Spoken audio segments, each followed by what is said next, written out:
This is the Kane Association Quad Transevent Generator Model 282E. This is a fairly new module. It came out in September of 2018 or thereabouts. And it's a really cool module for creating very expressive control voltages, which, as Todd Barton says, you're only as expressive as your control voltages, and this one is really good at expressing. This is, as Kane puts it, 4 multi-segment continuous arbitrary voltage sources with variable time and attachable pulse grids. So what that means is there are 4 of these Transevent generators, and each one will output control voltage and pulse. And using this window here, this data window, you design the shape of your control voltage that's expressed at this output, and you assign pulses to different points in the control voltage that are outputted at this pulse out. And I'll show you that in just a minute. Kane says that the user interface was inspired by the function generators that were in the Buchla 400, 500, and 700 series. And he says and Alex said, they allowed users to form complex functions applicable to various internal and external parameters. So that's a kind of a fancy way to say that you can do a lot of crazy things with this, with your control voltages. And it's very much in the Buchla paradigm, in my opinion, and takes advantage of some 21st century capabilities and opportunities afforded by things like Teensy and Arduino and other very, very small form factor computers. So I love this module. And in this video, I'm not really going to do a big manual or anything like that. I just wanted to show some of the functions of it. And to make it easier to demonstrate what it does, I'm using it with my Kane Association Graphic Waveform Generator Model 268E, because we're using the individual modulation inputs here for each oscillator. I can show you the A, B, C, and D outputs from the 282E, so you'll have a nice visual representation of what I'm doing here. And I just love this anyway. So for me personally, I really like the graphical displays on both the 282E and the 268E. And while it may seem like it's very menu divey because it has a screen, it's really not. It is very hands-on, knobby, and easily expressed control voltages once you understand the very basic math of how this works. Okay, so first things, let me just kind of go through what the module layout is. You have a pulse input that starts and stops the time series for the event generator. You have CV control over the time here, an edit button for editing the control voltage shape, the CV output, and the pulse output. In this view, I'm not currently editing any one of the 4 Transevent modelers. I'm just going to call these control voltage outputs. And so you can see all 4 of them here in A, B, C, and D. And on the left side is the time axis. So A, B, C, and D, and each one is set to 2 seconds. The time range on any one of these is, I believe, 1/10 of a second up to 999 seconds. And 990 seconds is it's 1 second short of 17 minutes. It takes 17 minutes to count to 1,000 if you're counting one number per second. Really interesting. And I did that when I was in junior high school once, walking home from school. So you also have a readout for the X and Y here. And those numbers appear when you're editing an individual stage. Let's do that. So you can see here that the X value is 0 because of where my line is here on the left, and the Y value is 130. I've drawn a straight line just at the 130 on the Y-axis. So if I turn this right rotary encoder here all the way down, then the point is at 0, 0. The left side starts at 0, 0. And if you remember your, I guess, junior high school or high school math, drawing lines on Cartesian planes and stuff, this is, 0, 0, 0, 0, and that's going to be 231, 0. Using these XY coordinates, which seem kind of challenging when you're thinking about them in terms of, graph paper and number 2 pencils, it's actually very straightforward. I don't really pay much attention to the numbers. I just like knowing they're there when I'm designing control voltages that are functions of mathematical equations, which is something that I do in my music, but they're really, you don't need to pay attention to those as long as you're happy with the shape of the wave. So let's make a shape that we're happy with. First of all, here is a really straightforward diagonal line, and I'm going to take that control voltage out and send it to my 268E. Now, to start this, you just press the green encoder for that. And if you look over here, let me turn that out of cycle mode here. There we go. So it's just going to do a right to left, or I'm sorry, left to right, and you can see it creates this sort of ramp. Let's see if we can hear that.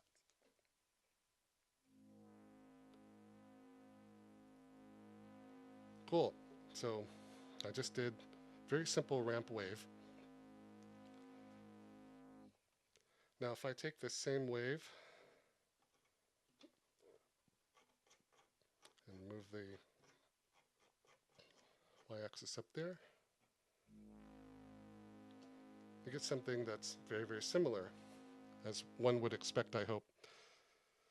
So it would be real boring to draw ramp waves and saw waves and kind of pointillist sine waves all day. So what you can do with this is a lot more. So what I'm going to do is I'm just going to clear that line out. That's just a little thing I like to do. And let's take a look at the different functions before we start getting into drawing these things. So right now I'm in crosshair mode with this button here, and that's how you change the x-axis with this encoder and the y-axis with that encoder to draw the shape of your wave. So like this. Really straightforward, really simple. The curve mode, when you press the curve button, use the X encoder to set the left position of where you want a curve to start, and the Y encoder to set the position of where you want the curve to end. Then, if you look here, I currently have the crosshair set up kind of there. So when it comes down, when I move the crosshair down to this point, the curve will start. And you do that with this curve button right here. There we go. So I'm just making some simple waves there. And I'll start that. Now it's going through these curves really, really fast because I have the time set to 2 seconds. If I slow that down to, let's say, 8, you can hear more of the shape of the waves. I'll be quiet.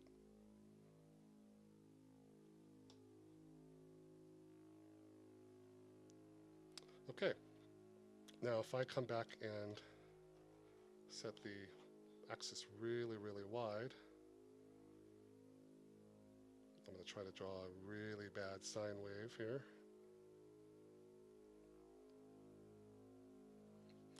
Then this will approximate some kind of really funky sine wave, which you can see over here.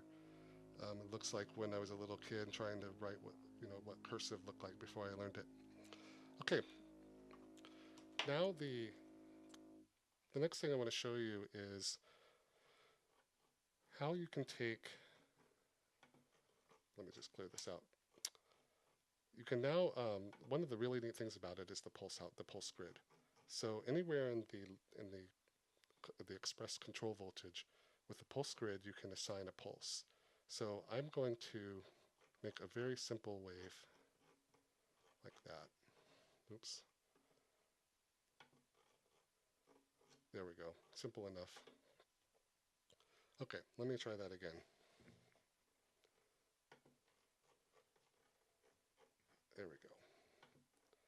Just make that kind of a weird triangle. Okay. Now in the course of this wave, I want to have pulses output. And when using the pulse, when you set the pulse with the pulse grid, every time it encounters a pulse, it will of course send a pulse out. So you press pulse grid, and you use the Y encoder to decide where you want the pulses to be. So I'll put one there, one at that peak, and one here. And now I'm going to take a banana cable into my pulse out. And this is just going into the bank A on the 281E to ping the 292E. So let's hear that.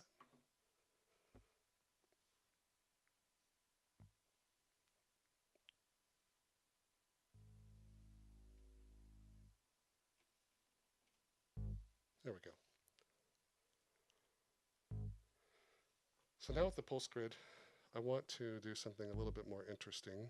I'm going to add pulses that are kind of close together. And then if we change the decay a bit,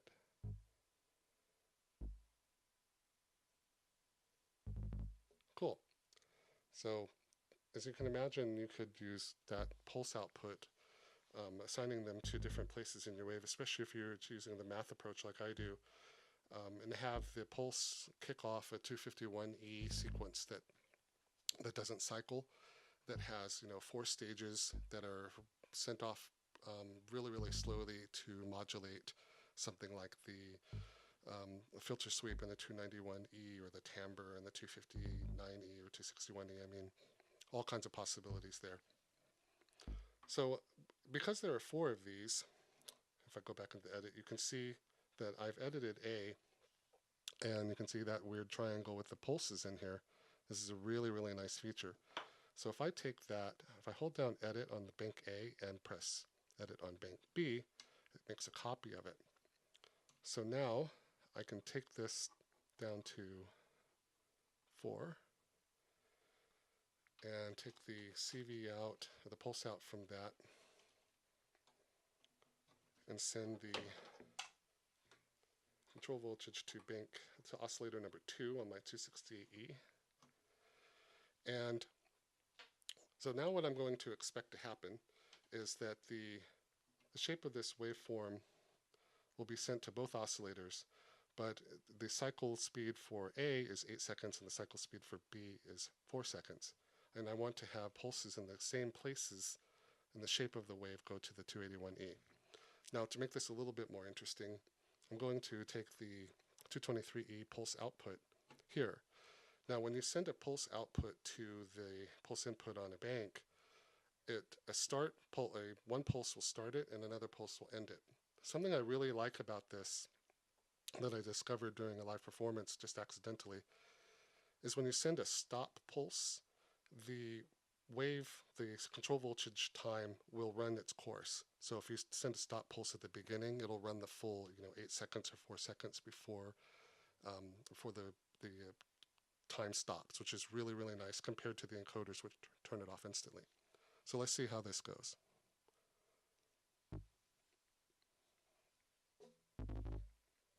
Off to a good start. So I'm going to take this next one here.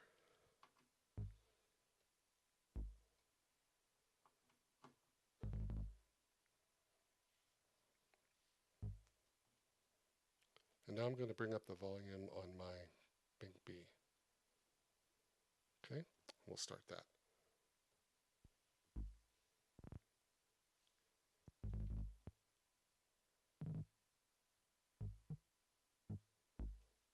If you look over here in the 268E, the wave shape of oscillator 1 is set to the expression in A.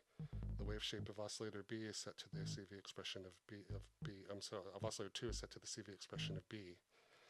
And because these two are, B is a half of A, then for every 2 cycles of B, it matches the 1 cycle of A. So really, really, kind of straightforward, but it makes for some interesting things, especially if this were a little bit faster and this maybe had some pitch changes. I'm going to let you use your imagination on that one because I don't want to purport to tell everybody exactly how they would use something like this. So let me stop these. And now I'm going to, this is a really boring wave. So what I want to do is, didn't mean to start that. Okay, so I'm going to come in and I'm just going to draw some kind of interesting things just with my hands. Oh, there we go. And then I'm going to do the same thing with this guy. So now you can see that the pulse, typically I would remove all those pulses, but we'll leave them in here for now. But you can see that the shapes of the 2 waves are, the control voltages are completely different. So now when I start these, let me just bring this up.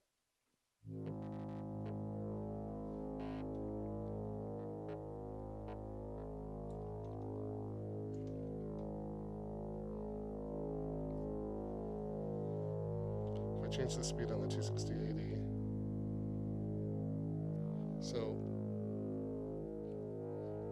this is the sound of the bank B going into oscillator number 2. And this is the sound of bank A going into oscillator 1.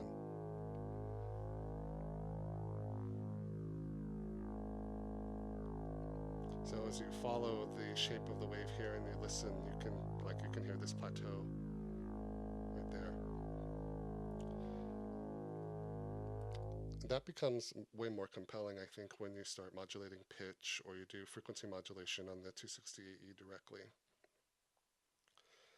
All right, so the next thing I want to show is the way the loop cycle works. So I'm going to just choose this wave and bring that up. So right now, there are 3 modes for loop cycling. There's left to right, right to left, and ping pong. And it's just as simple as, I'm going to make this a little bit faster. Take that to 5. And it's really just as simple as pressing this button. So we're in left to right mode, which is the default. Then there's a right to left, and it works just like you would expect. And then a ping pong here. Now what's kind of neat too is you can set the areas in which it will loop inside, it will loop. So if I make this really tight and I take that pulse out that I had,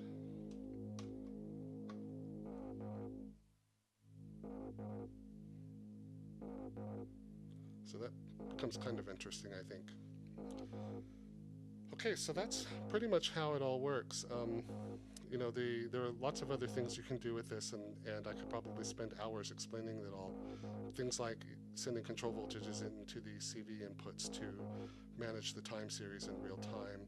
There are other modes for loops and cycles. There are all kinds. You could have, all of these can be at different speeds, different shapes, different pulses, all of that, because there's 4 of them and each one of them is discrete. There's one more thing. Alex at Keen has added in, the team at Keen, I should say, has added a preset manager to this module. Now I sold my 225E, or traded it actually for a 250E, which was a fantastic deal. I love the MIDI in the 225E, but I don't use it that much since I sold my Circline. But anyway, so I got rid of the 225E, and I have a 227E, so I didn't really want a 206E, but I needed a preset manager because I perform live, and I have been using the preset manager in this 282E. Now, I hope that the guys at Keen don't get mad at me for saying this, but it's a pretty basic preset manager. That's fine. I like basic. All I needed was just a way to store and recall presets. And there's something I like about this one, in that the interface is very simple. It's just these 3 buttons. You press the red button to bring up the preset manager, and you use the Y encoder to choose the number of the preset that you want to store or recall. It's that simple. Of course, you can also use any one of these 2 buttons to navigate through them as well. So if you're in this set, like that. So this is for example, this preset is from a performance I recently did at Modular Nights. This one, just like you would expect in using any of the other preset managers, pretty easy.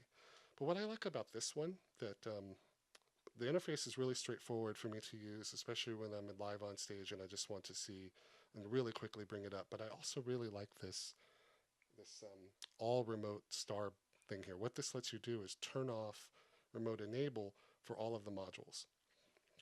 So if you can imagine, for example, you're performing live and you have a 210E, you can hit that to turn off remote enable for all of the modules, change the preset, keep only the remote enable open on the 210E when you change the preset, and then bring the remote enable up on all the modules when you change the preset, and you can pretty seamlessly go between presets in that way. Now, the other preset manager in the 206 and 225 is very powerful for things like you can sequence through them. So one's not necessarily better than the other. It just kind of depends on what suits your needs. Also, I should add that I think that Kane Association added a preset manager to the 282E partly because they're putting together this really cool portable system that focuses on some of the Kane modules and their touch and go controller, which makes a lot of sense. If you buy one of these and you don't want to use the preset manager, there's a little switch on the back that you can just flick that and stick with the preset manager in your 206 or 225 with no problems at all. So that's it for the 282E. I hope that this has been interesting and useful. If I made any mistakes that you can spot, which is very likely, just comment on the YouTube and I will do my best to add in some edits, or if it's really atrocious, then I'll just record another video or give it up for somebody else. The next video I'm going to do after the holidays is about the 268E, where I've spent a lot of time with this guy. I know it pretty much inside and out. I just installed the latest firmware that adds frequency modulation to individual oscillators. I'll show things like pitch, how we changing pitch globally, and how we manage that from the 251E and the 223E and all of that stuff in the next video. So I hope you'll watch that one. If you have any questions, just leave a comment in the YouTube video, and thanks for watching.